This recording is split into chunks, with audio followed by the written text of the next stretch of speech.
Dan's hand shook as he slammed his coffee mug down on the counter, the cold porcelain clinking against the metal surface. The diner's fluorescent lights buzzed overhead, but it was the steady hum of the outside world, the bustle of traffic, and the distant drone of conversation that grated on his nerves. He'd been coming here for years, mostly to be left alone, mostly to drown out the noise of his own thoughts. But today was different. Something felt off. The air was too still, the weight of it pressing down on his chest. He didn't know why, but he couldn't shake the feeling that something was about to happen.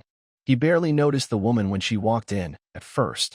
She was just another suited-up corporate type, someone who probably made more in a month than Dan had in a year. But then, she sat down beside him, right next to him, as if there were dozens of empty booths. She didn't look his way, didn't acknowledge him at all, but she exuded this quiet confidence that made him want to get up and walk out the door. The kind of confidence you didn't just wake up with, but earned over years of clawing through the world, stepping over people who couldn't keep up. She ordered a latte. Nothing special, but the way she said it, like she already knew the exact price of it before the waitress could even punch it in, made Dan wonder if she had been here before. He felt a pang of unease. He didn't like this. "Tell me something, Dan," she said, her voice suddenly cutting through the murmur of the diner. He blinked, turning to her in surprise. She was still looking straight ahead, her fingers drumming softly on the edge of the counter.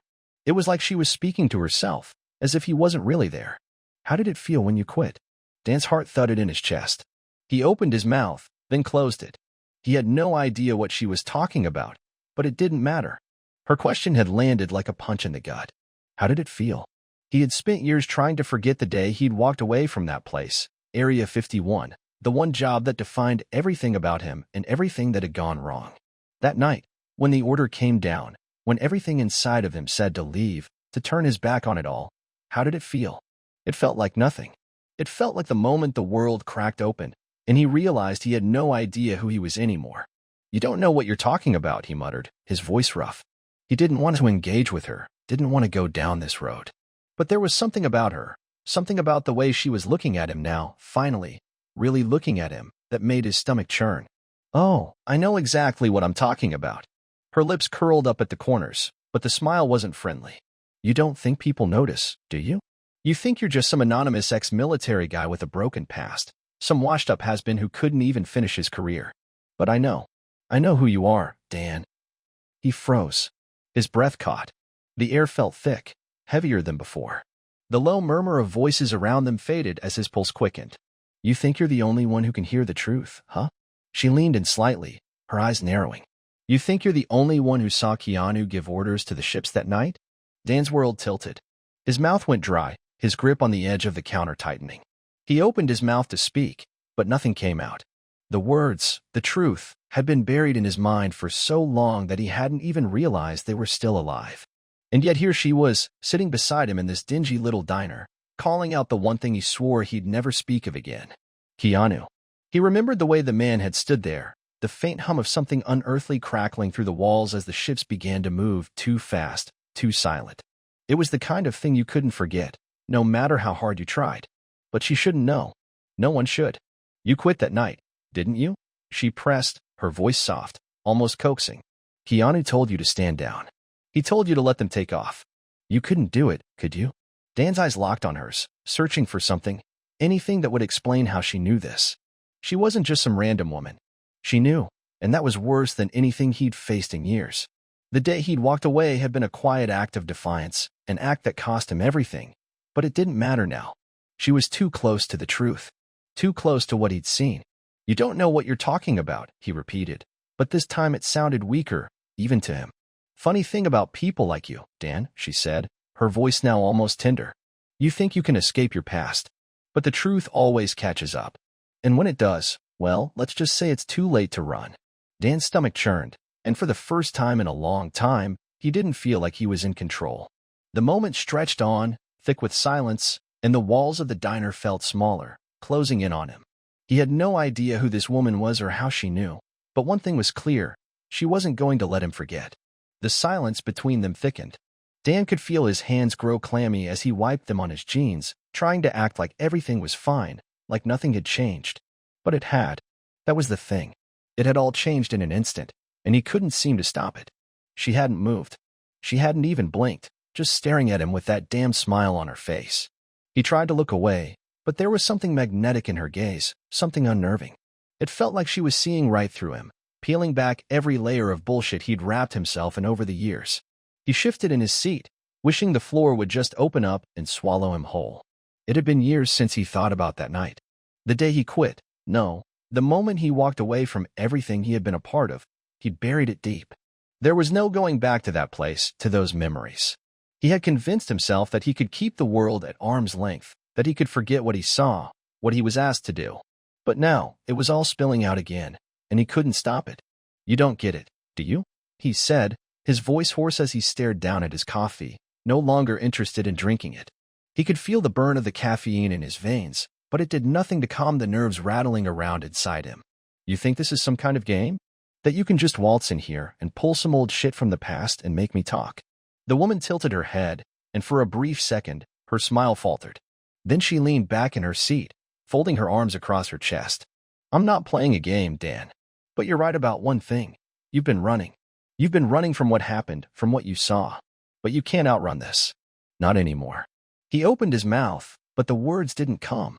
It was like his tongue had been tied up in knots, like his throat had gone dry, too tight to even form a proper sentence.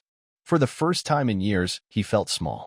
Not just physically, but in a way that went beyond the skin, like he wasn't sure who he was anymore. Like he was starting to forget. "You don't understand," he said, his voice cracking. He didn't even know what he was trying to explain. The words felt so foreign, like he wasn't even sure they were his. "You think I wanted to walk away? You think I wanted to leave them out there, to let them go? You think I'm the bad guy here?" She didn't flinch at his outburst. In fact, she seemed almost pleased, like she had been waiting for this moment. "No," she said, her tone as calm as if she were discussing the weather. "You're not the bad guy. But you're not the hero either. You're just someone who was caught in the middle of something that was bigger than you. Something that was bigger than all of us." Dan felt his blood boil. He stood up abruptly, his chair scraping harshly against the floor, drawing the attention of a few patrons at the other end of the diner. The woman didn't flinch. She just watched him, like she knew exactly what he was about to do. "Don't talk to me like you know me," he snapped, his voice rising. He took a step forward, fists clenched at his sides. "You don't know anything about me. You don't know what it was like. You have no idea what we saw, what we did, or what they made us do. You think it was easy? You think it was a choice?" The woman didn't flinch, didn't move a muscle. She just watched him, her eyes unreadable. She was calm, too calm, like she had been through this 1,000 times before. "I know exactly what it was like, Dan," she said quietly, her voice cutting through the tension. "I know because I've been where you are. I've seen what you've seen. But I didn't run. I didn't turn my back when it got too hard." Dan froze. His mind raced as he tried to process her words. He wanted to yell, to argue, to tell her that she didn't know a damn thing about him. But her voice had this quiet strength to it, this certainty that made him hesitate. There was no bravado in her tone, no arrogance. Just truth. "You think I ran?" he asked, his voice quieter now, almost of himself. "You think I ran from what happened?" She nodded slowly, her eyes never leaving his. "You didn't just run, Dan. You quit. You walked away from something that most people would have given everything to be a part of. You had a chance to make a difference, and you chose not to." His heart pounded in his chest, and for a moment, it felt like the walls were closing in. He hadn't thought about it like that before. He hadn't thought about his decision in terms of quitting, of giving up on something that might have meant more than he'd realized. He had told himself it was the right thing to do, that he was protecting what was left of his soul, but now, the words sounded hollow. "I didn't have a choice," he said, his voice breaking. "I couldn't stay. I couldn't follow orders anymore. Not after what I saw." The woman's eyes softened, but her expression remained unchanged. I know, Dan. But you should have stayed. You should have fought, even if you didn't know how. Because when you walked away, you let them win." He looked away, his mind spinning. The anger that had been bubbling beneath the surface now felt small, insignificant. There was no way to explain what had happened, no way to make her understand why he did what he did. She wasn't just some stranger anymore. She was someone who knew exactly what he had seen, and that made him more vulnerable than he had ever felt in his life. "Who are you?" he asked quietly, his voice barely audible. He wanted to ask so many things, but this was the question that burned in his chest. Who was she? How did she know? She didn't answer immediately. Instead, she leaned forward, her fingers tapping lightly on the counter, and then, finally, she spoke. "You don't need to know who I am," she said, her voice steady. "But I think it's time for you to face the truth, Dan. You can keep running, you can keep pretending like it doesn't matter, but the truth is waiting for you. And it always will be." Dan felt something inside him crack. The weight of it, the truth, pressed down on him, heavier than anything he had ever carried before. He wasn't sure if he was ready to face it, but one thing was certain, he couldn't hide from it forever. The air in the diner had grown thick, the silence now weighed down by something heavy, something unsaid but palpable. Dan sat back down, though he didn't remember doing it. The chair scraped against the linoleum floor, the sound sharp and jarring. He didn't want to be here anymore. Didn't want to listen to this woman who was digging up things he had buried so deeply inside himself that he hadn't even realized they were still there. He wanted to walk out, leave the diner, forget this conversation ever happened.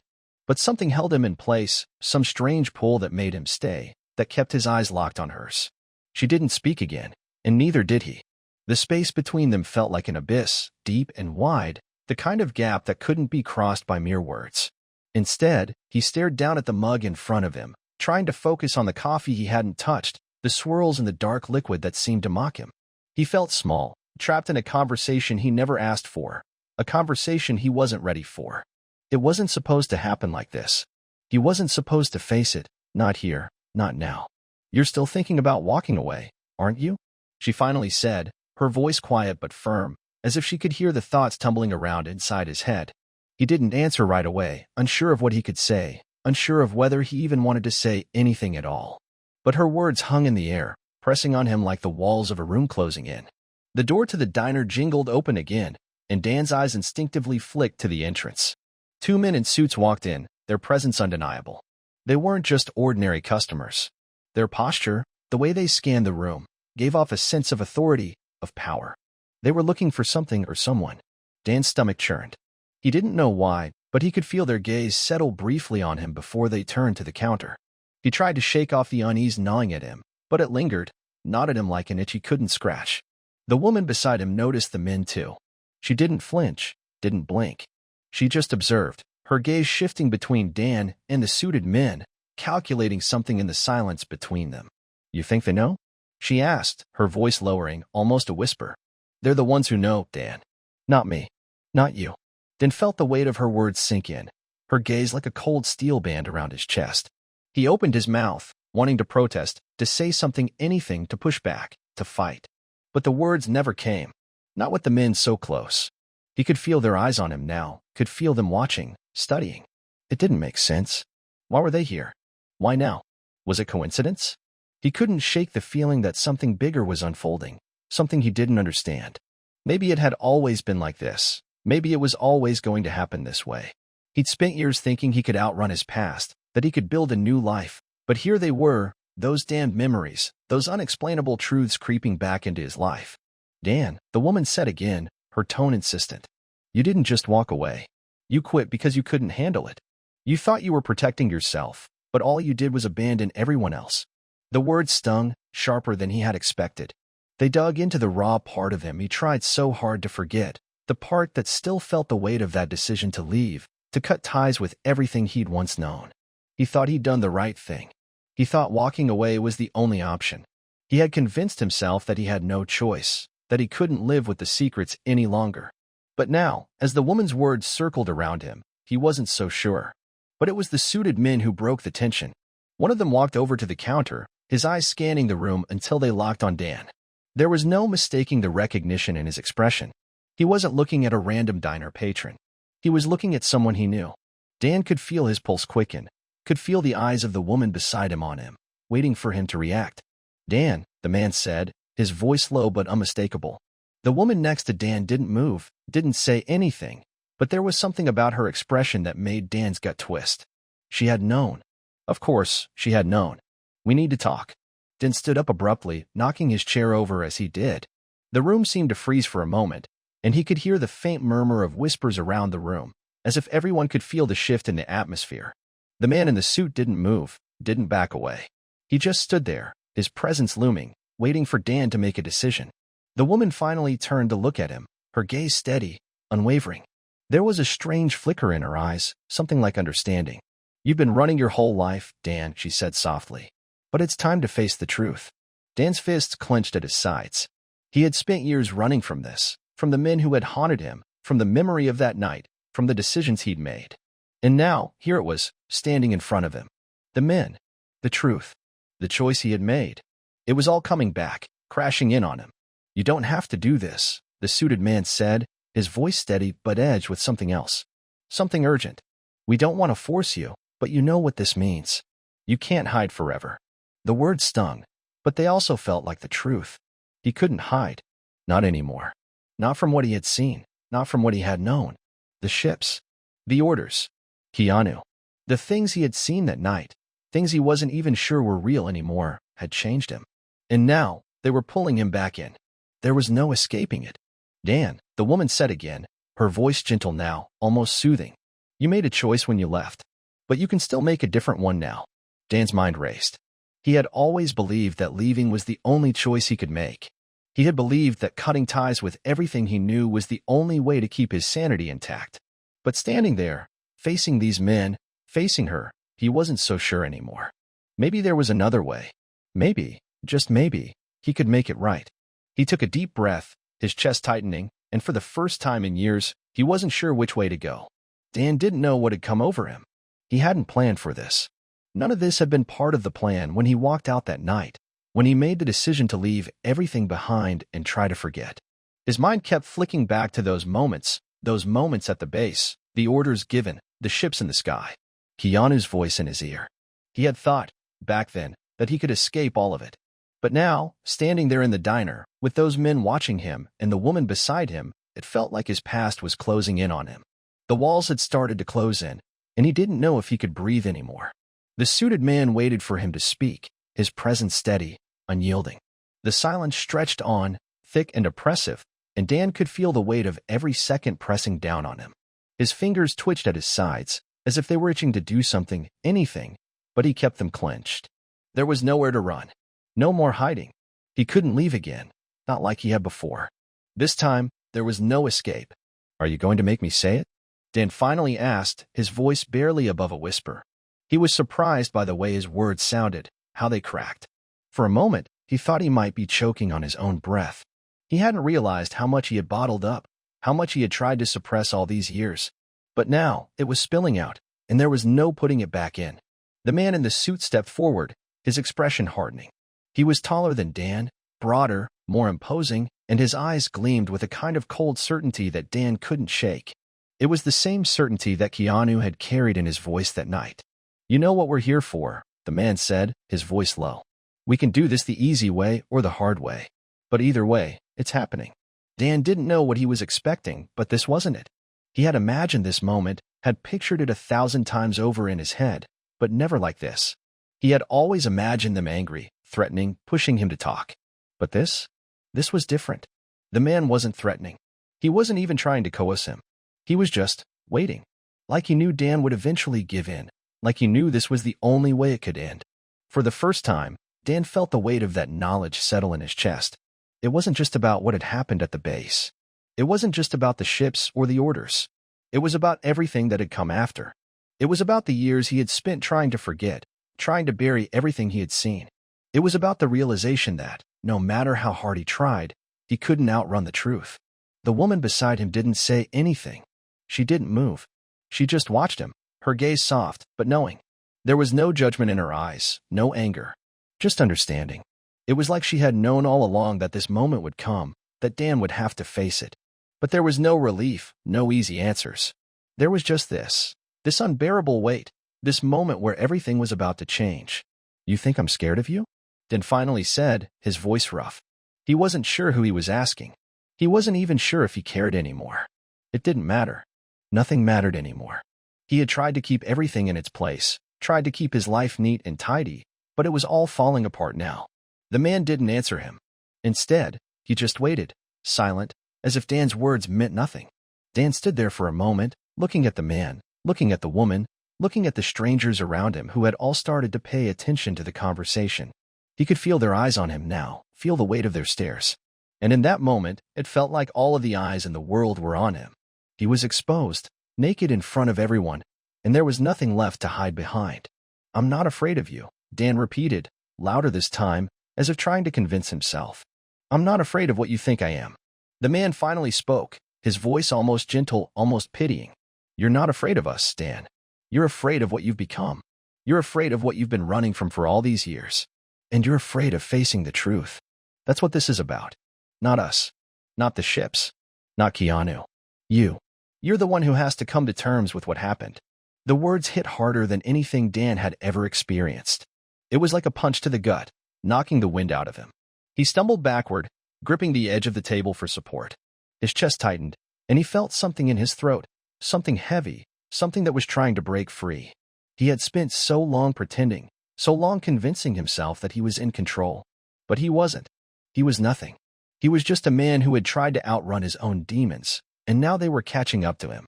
The woman beside him finally spoke. "You know, there's no shame in facing the truth," she said, her voice soft but firm. "There's no shame in admitting you were wrong. But there's no moving forward without it. No redemption. No peace." Dan didn't look at her. He couldn't. He couldn't look at anyone anymore. He was numb, a shell of the man he used to be. His hands trembled as they gripped the table, and for a moment, all he could do was stare at the worn-out surface, the cracks in the wood that had been there for years. It felt like he was staring at his own soul. "You're right," he said quietly, his voice almost unrecognizable. He didn't care if they heard him. He didn't care if anyone heard him. "I don't know who I am anymore." The man in the suit took a step closer, but this time, it wasn't a threat. It wasn't about power. It was something else. Something human. "You will," he said simply. "But only if you stop running. Only if you stop hiding from the truth." Dan closed his eyes, and for the first time in years, he allowed himself to feel everything: the regret, the shame, the fear, the anger, the guilt.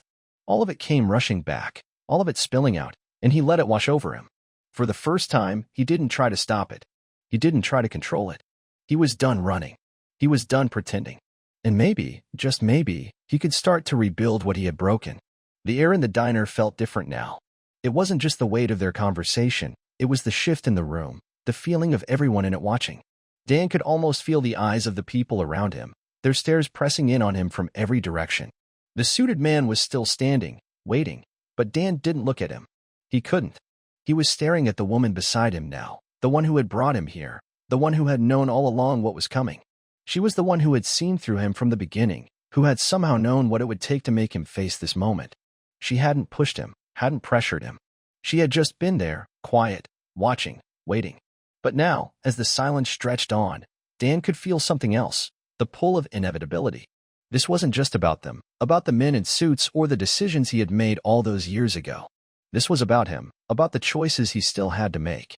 The woman finally broke the silence. "It's time, Dan," she said, her voice soft but firm. "You've been running for so long, but you can't keep doing it." She didn't look at him, but Dan could tell that she was speaking to him, not just to fill the empty space. She was talking to him like she knew what he was thinking, like she understood the struggle inside him, the one that had been eating away at him for years. "I don't know if I can do this," he whispered, almost to himself. His voice was hoarse, and he wasn't sure if it was the emotion that had been building inside of him for so long or the exhaustion of holding everything in for years. "I don't know if I can face it. If I can face them." "You've already faced them," she said quietly. "You've been facing them every day since you left. You've just been pretending you haven't." Her words hit him like a punch to the gut. It was true. He hadn't been able to outrun it. Not really. He had tried. He had done everything in his power to forget, to distance himself from the past, to create a new life that had no connection to the man he had been. But now, standing in front of her, standing in front of the suited men who had come here for him, he knew it was all a lie. There was no escape. There never had been. The past had followed him, clung to him like a shadow, waiting for him to acknowledge it. He had been running from himself. The man in the suit stepped forward again, closer this time. He wasn't threatening, but there was an urgency to him, something that made Dan's stomach churn. He could feel the tension building again, that same knot in his chest that he had felt every time he thought about what had happened at the base. He could still hear the orders echoing in his head, the voice of the man who had given them, the voice of Keanu. But now, the words didn't have the same power they once did. Now, they felt distant, like echoes in a cave, fading with each passing second. "I don't know what you want from me," Dan said, his voice steadier now, but still shaking with the weight of everything he had been holding back. "I've already told you everything I know." "You think that's all of it?" the man asked, his voice almost amused. You think that's all there is to this? We both know that's not true. Dan felt his throat tighten. He wasn't sure what he was expecting. He had thought that once the truth was out, once he had admitted it all, that things would start to make sense. But they didn't. The more he spoke, the more confused he felt, the more the pieces didn't fit. What had happened that night? What had he seen? What had Keanu said? There were so many questions, so many things that didn't make sense, things that he had tried so hard to forget, to block out. You were there for a reason, Dan, the man said, his tone softening. You know that. You were part of something bigger than you. And you think you can just walk away from it? Dan didn't answer. He didn't have an answer. He didn't know what the reason had been, what the purpose had been. He didn't know what he had been part of, what they had been doing. He had thought he understood, had thought he knew enough to walk away. But now, the more he thought about it, the more he realized how little he truly knew. And that scared him more than anything. The woman beside him reached out, placing her hand on his. He looked at her, surprised by the gesture. She didn't say anything, but the look in her eyes told him everything he needed to know. She wasn't asking him to make a decision. She wasn't telling him what to do. She was just there, steady, unwavering. It was like she was giving him permission to make his own choice, to face the consequences of whatever decision he made. But it wasn't just about the men, the ships, the base. It was about what he was willing to do now. What he was willing to risk. I don't know if I can help you, Dan said, his voice quiet but firm. He wasn't sure who he was speaking to now, the men in the suits, the woman, or himself. But it didn't matter. I don't know if I'm the person you're looking for. But I know that I can't keep running from it. The suited man nodded slowly, as if he had been expecting this. There was a glimmer of something in his eyes, something that made Dan feel like he had just crossed some invisible line. We're not asking you to be the person you were. We're asking you to be the person you can be. You're not running anymore. And you're not alone in this. The words hit Dan in a way he hadn't expected. He had spent so long thinking he was alone, thinking that he had to carry the weight of his past by himself. But the more he thought about it, the more he realized that wasn't true. He didn't have to carry it alone. There were people out there, people who had been through it, people who had faced the same choices, the same struggles. And for the first time in years, he felt a flicker of something inside him, hope, maybe, or maybe just the strength to face whatever came next. He took a deep breath, the air feeling lighter now, less suffocating. He was done hiding, done pretending. It was time to make a choice, to step into the truth, no matter how painful it was. I'll do it, he said finally, his voice clear. I'll help you. But I need to know everything. I need to know the truth. The man's expression softened, just for a moment. You will. But first, you have to face the truth about yourself. Dan nodded slowly, feeling the weight of those words sink in. For the first time in years, he wasn't running. And maybe that was the first step toward figuring out who he really was.